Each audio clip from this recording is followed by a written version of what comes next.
Bismillahirrahmanirrahim. Assalamualaikum warahmatullahi wabarakatuh. Ya, selamat pagi dan salam sejahtera untuk kita semua. Puji syukur atas nikmat yang Allah limpahkan sehingga kita dapat berkumpul dalam keadaan sehat pada pagi hari ini dalam program tugas calon guru penggerak dalam diseminasi menyebarkan pemahaman dan penerapan pengalaman budaya positif oleh saya Juwita, calon guru penggerak angkatan 9 dari SDN 1 Atap 5 Konawe Selatan. Ya, tapi sebelumnya yang saya hormati Kepala Sekolah SDN Negeri 1 Atap 5 Konawe Selatan, dan yang saya hormati dan saya banggakan rekan guru SDN Negeri SMP 1 Atap 5 Konawe Selatan. Ya, sebelum kita memulai kegiatan, alangkah baiknya saya berikan kepada Bapak Kepala Sekolah sebagai sambutan Kepala SDN 1 Atap 5 Konawe Selatan. Kepada Bapak saya persilakan. Bergerak angkatan 9 Kabupaten Konawe Selatan yang berasal dari SDN 1 Atap 5 Konawe Selatan. Mari kita menaikkan puji dan syukur kehadirat Allah Subhanahu wa taala sehingga pada hari ini bisa kita melaksanakan kegiatan dalam rangka tugas calon guru penggerak atas nama Ibu Juwita, ataupun proses pelaksanaan kita dalam proses belajar mengajar ke depan. Karena sepintas kita lihat kegiatan ini mungkin adalah proses ini akan merubah cara kita mengajar ke depan. Begitulah proses pendidikan, tidak seperti membalikan tangan begitu dibalik jadi, karena yang kita hadapi adalah manusia dari tidak tahu menjadi tahu. Kemudian yang bertugas ini membahas masalah pemahaman kepada anak.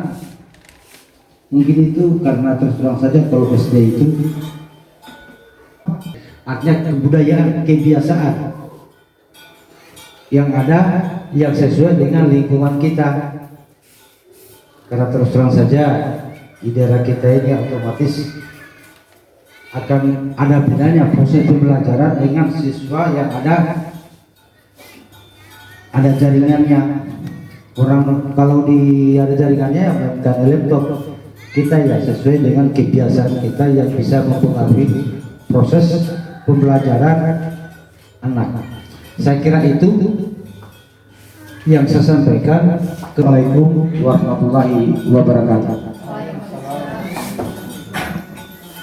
Ya, terima kasih atas sambutan dari Bapak Kepala Sekolah SDN SMP Negeri 1 Atap 5 Konawe Selatan. Selanjutnya, sebelum saya memaparkan tentang menyebarkan pemahaman dan penerapan pengalaman budaya positif, terlebih dahulu saya minta waktunya Bapak Ibu untuk mengambil satu kertas dan pulpen. Ada yang saya akan bagikan tentang ice breaking, tentang soal cerita. Jadi Bapak Ibu akan kita akan tahu jawabannya sebentar. Ini tentang pas mengenai karakter Bapak Ibu sendiri. Siap Bapak Ibu? Siap Bu. Ya, soal pertama disimak dan ditulis jawabannya. Bayangkan kamu sedang berada di dalam hutan. Di tengah-tengah perjalanan kamu melihat sebuah gubuk tua. Bagaimana kondisi pintu di gubuk itu? Apakah terbuka atau tertutup? Jadi Bapak Ibu jawab terbuka atau tertutup menurut Bapak Ibu. Soal kedua,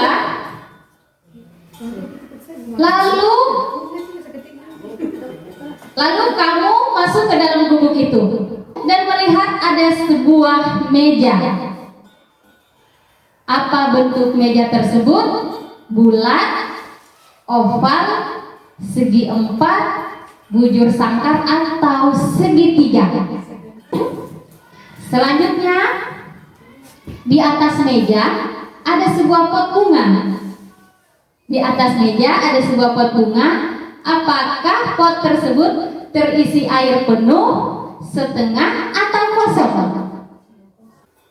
Kamu berjalan keluar meninggalkan gubuk itu. Kemudian kamu melihat air terjun dari jauh. Seberapa cepat air terjun itu mengalir ke bawah? Pilih angka dari 0 hingga 10. Ya, selanjutnya kamu terus berjalan untuk mencari jalan keluar dari hutan.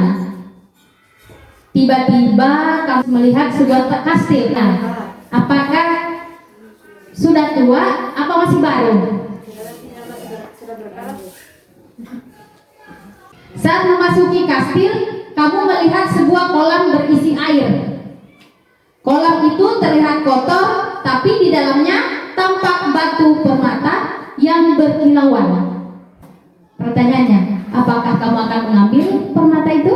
Ya, kemudian di ujung kastil terdapat sebuah pintu keluar. Tak jauh dari situ ada sebuah taman besar dan terdapat sebuah kotak di atas tanah. Seberapa ukuran kotak itu? Kecil, sedang, atau besar? Selanjutnya di taman kastil terdapat sebuah jembatan. Terbuat dari apakah jembatan itu? Besi, kayu, atau rotan? Nah, kemudian di seberang jembatan itu ada seekor kuda. Apa warna kuda tersebut? Putih, abu-abu, coklat, atau hitam? Nah, pertanyaan terakhir. Pertanyaan terakhir. Lari dan bersembunyi di dalam kotak, lari dan bersembunyi di bawah jembatan, atau lari ke arah kuda dan mengacu kuda sejauh mungkin? Yang Bapak Ibu pilih tadi. Iya, siap Bu. Arahkan ke sana. Saya itu kalau bisa Ada alasannya di sini Bapak Ibu. Ada alasannya. Di sini kunci jawabannya akan kena dengan karena saya yakin di antara kita ini masing-masing punya alasan kenapa saya kan nomor 1. Saya itu tertutup. Kenapa misalnya saya jawab tertutup? Nah, misalnya juga teman saya dia terbuka. Karena ini kan kita masuk dalam hutan, otomatis setiap orang itu punya argumen tersendiri. Jadi bagus mungkin supaya jawabannya kita ini siapa tahu. Artinya jangan jangan sampai salah semua, atau karena walaupun misalnya di mata ibu-ibu salah, tapi kalau alasannya bagi dia tepat, saya yakin itu bisa dibenarkan. Saya yakin kan masing-masing punya pendapat dan punya ini pendapat dan pendirian Ibu. Ya, masing-masing pasti beda. Makanya kita berkumpul seperti ini di anak murid kita juga nanti kan kalau kita kasih pasti beda juga jawabannya. Karena setiap manusia itu unik dan beda karakter. Ya, jawabannya Bapak Ibu. Jadi saya berikan kunci jawabannya. Jika kamu memikirkan pintu gubuk yang terbuka, sambil pilih tadi terbuka, berarti kamu orang yang sangat suka berbagi cerita. Sebaliknya, jika kamu memikirkan pintu gubuk yang tertutup, kamu lebih suka menyimpan ceritamu ketimbang harus berbagi dengan orang lain. Sebentar, saya protes tentang itu. Artinya begini, saya jawabanku tertutup, tetapi hal-hal yang sifatnya itu privasi saya tidak mungkin toh saya ceritakan sama orang. Nah, pasti saya akan tutup. Itu yang pertama. Yang kedua, misalnya walaupun ini misalnya sesuatu yang bisa kita bagikan sama orang, tetapi kalau orang baru kita kenal tidak akan mungkin semudah itu kita mau berbagi. Nah, jadi kita harus lihat kondisi dan keadaan untuk kita mau berbagi dengan orang. Maka bisa pilih tertutup. Iya betul. Ini adalah salah satu ice breaking. Ice breaking adalah satu permainan supaya kita diencerkan kita punya apa? Iya. Jadi yang benar ini yang mana, Bu? Ini tergantung karena ibu pilihannya itu berarti itu adalah pendirian ibu. Itu karakternya. Oh, Ya, iya. itu Saya sudah jelaskan. Iya. Kali itu seperti ini. jadi berarti saya ambil kesimpulan ibu tadi melihat dari situasi dan kondisi. Yang mau terbuka dan mau tertutup tergantung situasi dan kondisi. Iya. Sekarang yang memilih lagi meja bulat atau oval. Saya segi Kebetulan dia saya memilih segi empat. Setelah didukung dia jawaban kan tertutup. Kemudian yang segitiga ada yang memilih? Tidak ada. Nada. Segitiga artinya kamu sangatlah orang yang pemilih. Kamu tidak cukup banyak teman dalam hidupmu. Itu orang jadi Oh berarti segi empat semua ini? Oh mantap, ada yang oval. Ya selanjutnya, jika kamu berpikir air dalam pot itu penuh, siapa yang pilih? saya. Berarti hidupmu benar-benar bagimu. Jika air setengah terisi, artinya keinginanmu dalam hidup belum sepenuhnya terpenuhi. Masih setengah. Sedangkan jika kamu berpikir ini kosong, tidak ada air atau kosong, berarti kamu merasa hidupmu hampa. Kalau sekarang aliran air terjun menandakan gairah hidupmu. Saya itu. Nol berarti tidak ada gairah. Yang pilih nol tidak ada gairah. 1 sampai 4 berarti gairah hidupmu rendah. Ya, 5 termasuk gairah hidup rata-rata. Kalau 5, saya 5. 6, 9 artinya memiliki gairah hidup tinggi. Dan 10 kamu gairah hidup sangat tinggi sekali. Selanjutnya, jika kamu memikirkan kastil tua, artinya hubungan terakhirmu tidaklah baik. Dan kamu akan menghapusnya dalam memorimu. Sedangkan kastil baru menandakan bahwa hubungan terakhirmu baik dan masih terekam jelas dalam memorimu. Sekarang, apakah kamu mengambil batu permata? Tidak. Berarti pasanganmu jauh denganmu dan kemungkinan kamu dapat berbalik ke yang lain. Sedangkan jika kamu tidak mengambilnya, pasanganmu berada di dekatmu dan kamu masih setia dengannya. Sekarang ukuran kotak menandakan keegoisan dirimu. Sedang. Kalau kecil yang berarti egomu juga kecil. Sedangkan berat yang sedang berarti egomu masih dalam batas rata-rata. Terus yang besar artinya egomu sangatlah tinggi. Sekarang bahan baku jembatan dapat mengartikan ikatan pertemananmu. Jembatan besi berarti kalian mempunyai ikatan yang sangat kuat. Jembatan kayu artinya kamu dan temanmu biasa saja, tidak terlalu dekat, tidak juga terlalu jauh. Kalau jembatan rotan berarti kamu tidak mempunyai ikatan apapun dengan teman-temanmu. Sekarang jika kamu membayangkan kuda putih tadi, berarti kamu benar-benar mencintai pasanganmu. Abu-abu coklat, ya, kamu tidak seutuhnya menyukai pasanganmu.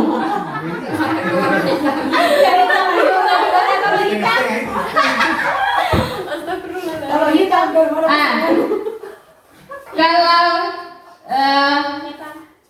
hitam, siapa pilih? Berarti kamu tidak benar-benar mencintainya.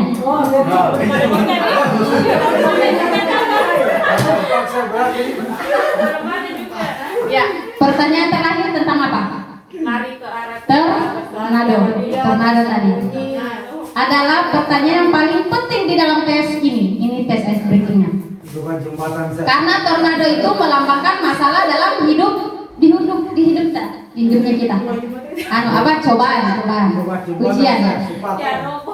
Karena jika kamu memilih bersembunyi di kotak, siapa memilih bersembunyi di kotak? Tidak ada. Kamu lebih suka menyimpan masalahmu sendiri. Buat masalahnya kalau sembunyi buat kotak. Kalau kamu memilih bersembunyi di baju batak, Kepala sekolah itu saya. kamu akan mencari teman-temanmu saat kamu mendapat masalah.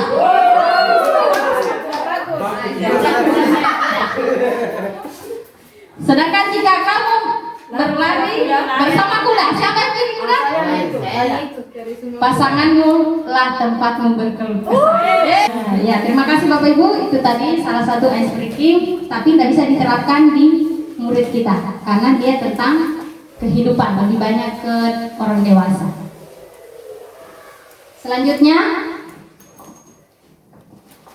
kita ke materi inti.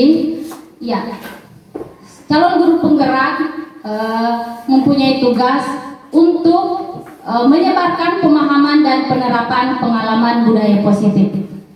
Jadi budaya positif itu, konsep inti budaya positif ada berapa Bapak Ibu? 8. Pertama, perubahan paradigma belajar. Kedua, disiplin positif, nilai-nilai kebijakan, kebutuhan dasar manusia, motivasi perilaku manusia, posisi kontrol guru, keyakinan kelas, dan segitiga restitusi. Jadi sementara ini Bapak Ibu 8 konsep inti budaya positif saya akan memberikan pemahaman tentang konsep budaya positif yang ada 8 ini. Ya, pembelajaran dengan paradigma baru yang poin pertama, di mana kita sesuai profil pelajar Pancasila. Yang pertama, beriman bertakwa kepada Tuhan Yang Maha Esa dan berakhlak mulia, mandiri, bernalar kritis, berkebinekaan global, bergotong royong serta kreatif. Jadi pembelajaran dengan paradigma baru merupakan pembelajaran yang dirancang berdasarkan prinsip pembelajaran perkembangannya sesuai teori psikologi modern untuk mewujudkan profil pelajar Pancasila. Kemudian miskonsepsi tentang teori kontrol.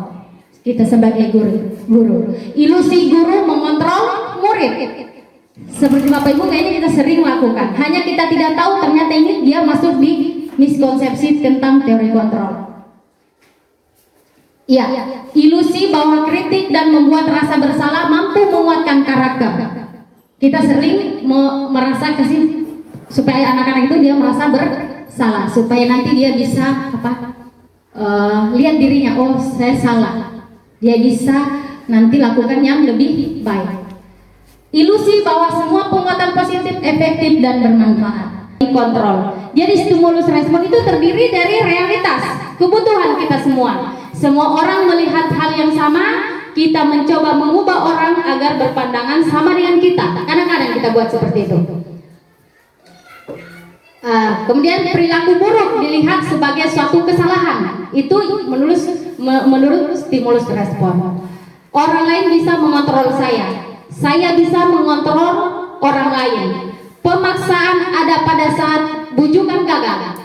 Mode berpikir menang atau kalah. Ini. Dan teori kontrolnya apa? Realitas, kebutuhan kita berbeda. Semua orang memiliki gambaran yang berbeda. Terus kita berusaha memahami pandangan orang lain tentang dunia. Semua perilaku memiliki tujuan. Hanya Anda yang bisa mengontrol diri Anda. Benar apa tidak Bapak Ibu? Anda tidak bisa mengontrol orang lain. Kolaborasi dan konsensus menciptakan pilihan-pilihan baru, model berpikir menang-menang. Sekarang disiplin positif. Disiplin berasal dari kata disiplin yang artinya belajar. Disiplin mengacu pada disiplin diri yang memiliki tanggung jawab terhadap apa yang dilakukannya berdasarkan nilai yang diyakini. Kemudian disiplin positif merupakan salah satu cara penerapan disiplin yang bertujuan untuk menumbuhkan kesadaran serta memberdayakan peserta didik tanpa imbalan penghargaan, reward, ancaman atau hukuman. Jadi kita ini di imbalan penghargaan, reward atau ancaman atau hukuman, saya rasa kita sering gunakan Bapak Ibu. Yang ini. Jadi sebagai pendidik tujuan kita adalah menciptakan peserta didik yang memiliki disiplin diri sehingga mereka berperilaku mengacu kepada nilai-nilai kebajikan universal dan memiliki motivasi intrinsik dalam perubahan perilaku ke arah yang lebih baik. Selanjutnya, nilai kebajikan, nilai yang disepakati bersama, lepas dari suku, bangsa, agama, bahasa maupun latar belakang. Contoh nilai kebajikan institusi atau organisasi: profil pelajar Pancasila, yaitu beriman dan bertakwa kepada Tuhan Yang Maha Esa dan berakhlak mulia, berkebinekaan global, gotong royong, mandiri, kreatif dan bernalar kritis. Terus IBO Primary Years Program, toleransi, rasa hormat, itu yang kita harus tanamkan, nilai-nilai kebajikan kepada murid kita: toleransi, rasa hormat, integritas, mandiri, menghargai, antusias, empati, keinginan tahuan, kreativitas, kerjasama, percaya diri, dan komitmen. Keterampilan hidup atau life, dapat dipercaya, lurus hati, pendengar aktif, tidak merendahkan orang lain, dan memberikan yang terbaik dari diri. Kebutuhan dasar manusia. Pertama apa? Bertahan hidup. Apa-apa seperti apa itu? Berbagi, kerjasama, menjadi bagian dalam kelompok.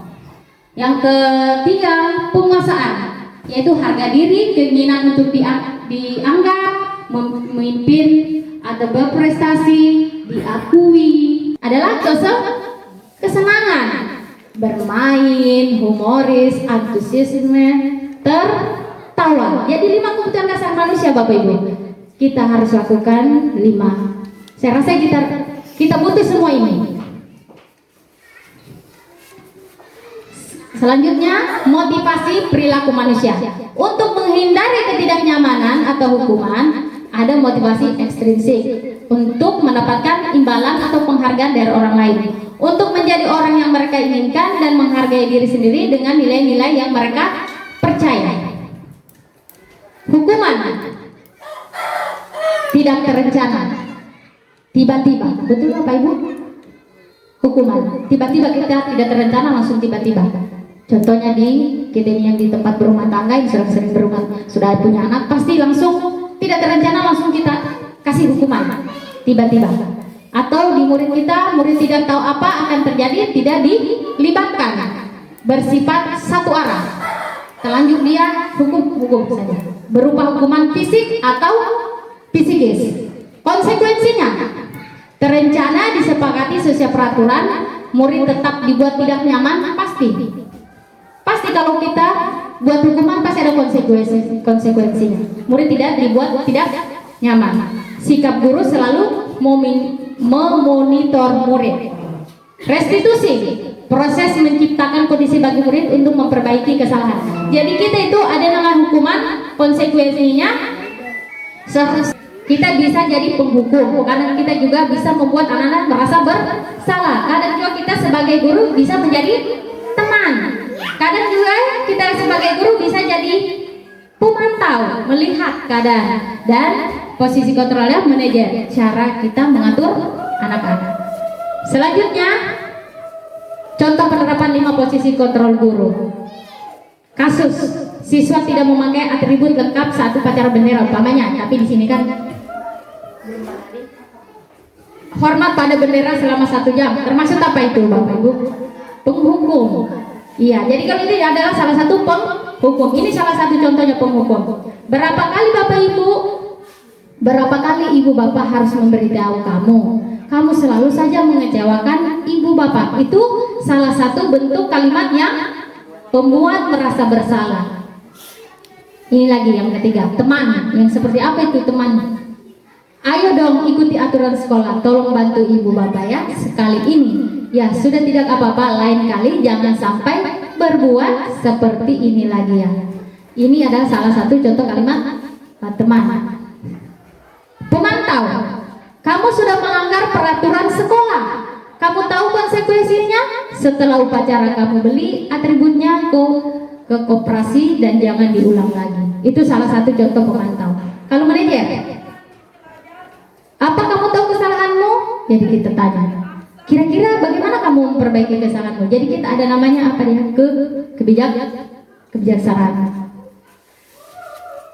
Selanjutnya, posisi kontrol. Apakah saya kecewa sekali dengan kamu? Itu posisi kontrol apa?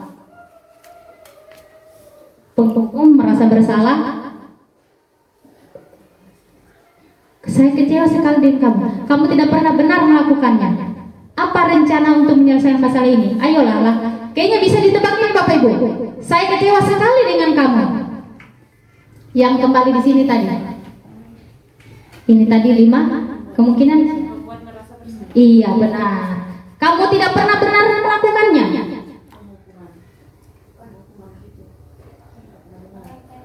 Apa tadi? Yang ini. Kamu adalah pemantau. Apa rencanamu untuk menyelesaikan masalah ini? Ayolah lakukan demi Bapak Ibu. Teman, kamu tidak pernah mendapat nilai jika tidak mengerjakan tugas. Adalah penghukum. Langsung kita. Ya, sekarang Bapak Ibu, keyakinan kelas. Jadi kita harus melakukan keyakinan kelas di kelas. Karena apalagi kita di SDN 1 atau Prima Konawe Selatan ini, kadang kita masih bicara, dia juga bicara. Jadi kita membuat keyakinan kelas. Mengapa keyakinan kelas? Mengapa bukan peraturan kelas? Kalau peraturan pasti sering kita langgar dan pasti ada konsekuensi, ada hukumannya. Kalau keyakinan kita buat keyakinan kepada anak murid. Dia pembentukan keyakinan itu bersifat abstrak, berupa pernyataan universal, dibuat dalam pernyataan positif, sedikit saja agar mudah diingat, sesuai dengan kondisi kelas dan sekolah sehingga mudah ditetapkan. Semua warga sekolah, warga kelas dilibatkan saat membuat keyakinan kelas. Keyakinan kelas itu tidak boleh kita membuat seperti ini kalimatnya. Tidak boleh terlambat sekolah. Jadi kita dibuat dalam pernyataan positif. Bagaimana pembuat positifnya itu? Tidak boleh terlambat masuk. Bagaimana bahasanya? Pertama adalah disiplin waktu. Itu adalah kalimat positif. Tidak boleh bicara kasar. Kalau tidak boleh bicara kasar, bagaimana kalimat positifnya? Menghargai, sopan, santun.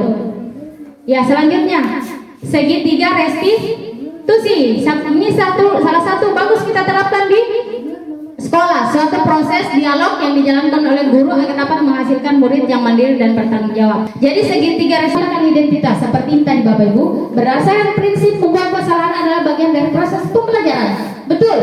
Kita selalu membuat dulu kesalahan, setelah itu kita membenarkan. Bagaimana itu menstabilkan identitas? Berbuat salah itu wajar. Tidak ada manusia yang sempurna.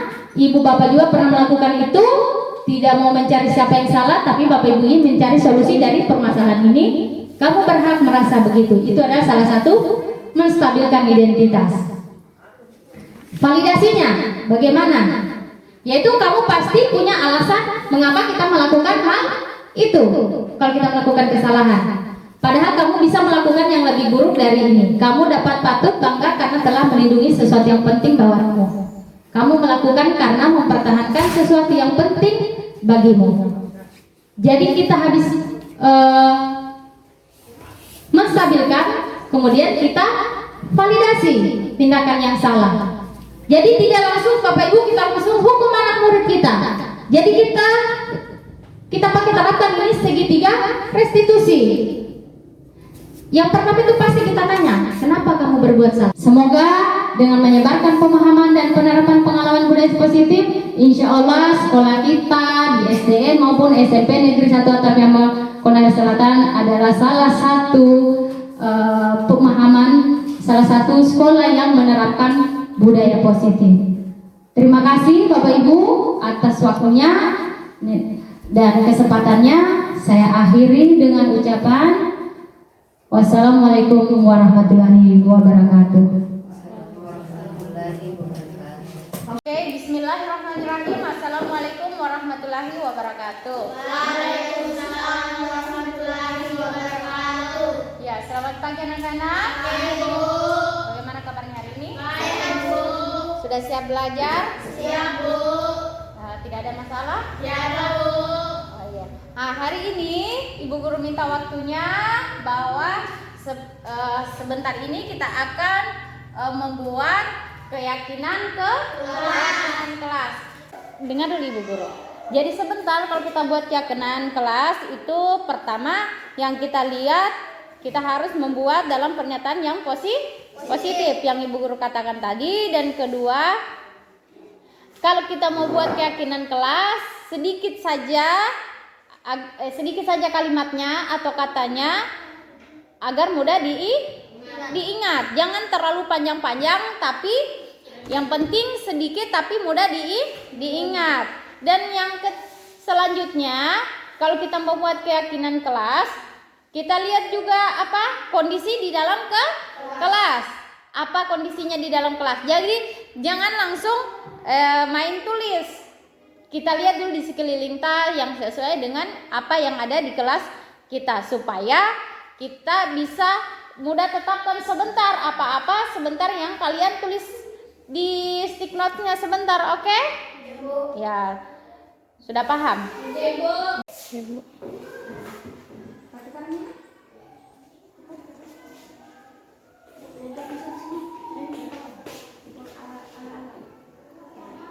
Nanti ditulis nak. Matikan di sana. Yes. Iya. Sudah menunggu saya, Bu? Iya. Ayo. Iya. Iya, kasih bagus.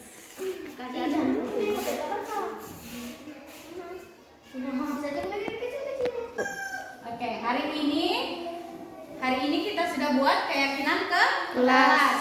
Keyakinan kelas 6. Jadi apa-apa saja keyakinannya kalian. Pertama, tidak boleh coret-coret dinding. Kedua, kita harus datang tepat waktu. Jaga sopan santun. Mengerjakan PR tepat waktu. Kita harus disiplin. Disiplin itu banyak. Disiplin waktu, disiplin berpakaian, banyak ya. Dan ini tidak boleh makan di kelas. Tidak boleh main di dalam kelas. Menghargai pendapat teman. Kita harus menjaga etika. Benar sekali. Jangan bermain di kelas. Sudah dua orang bikin. Jangan makan di kelas, sudah 2 orang juga. Kita harus datang tepat waktu. Dia masuk dalam disiplin waktu. Menghargai pendapat teman saat berbicara di dalam kelas. Mantap. Kita harus membersihkan di dalam kelas. Mantap. Tidak boleh makan di dalam kelas. Jadi ini adalah salah satu keyakinan yang bisa kita buat dan tidak boleh diapakan? Dirusak. Dilanggar. Karena kita sendiri yang membuat keyakinan kelas. Ya, terima kasih anak-anakku. Sampai di sini kita membuat keyakinan kelas. Semoga bermanfaat. Dengan akhir kata, assalamualaikum warahmatullahi wabarakatuh. Assalamualaikum warahmatullahi wabarakatuh. Nama saya Yusran Ramadan kelas 6. Hari ini saya sangat senang dan bahagia karena kami telah membuat keyakinan kelas yang dibimbing oleh wali kelas kami, yaitu Ibu Juwita SPD, dan semoga kami selalu melaksanakan keyakinan kelas yang telah kami buat. Terima kasih Ibu Juwita. Saya akhiri dengan wassalamualaikum warahmatullahi wabarakatuh.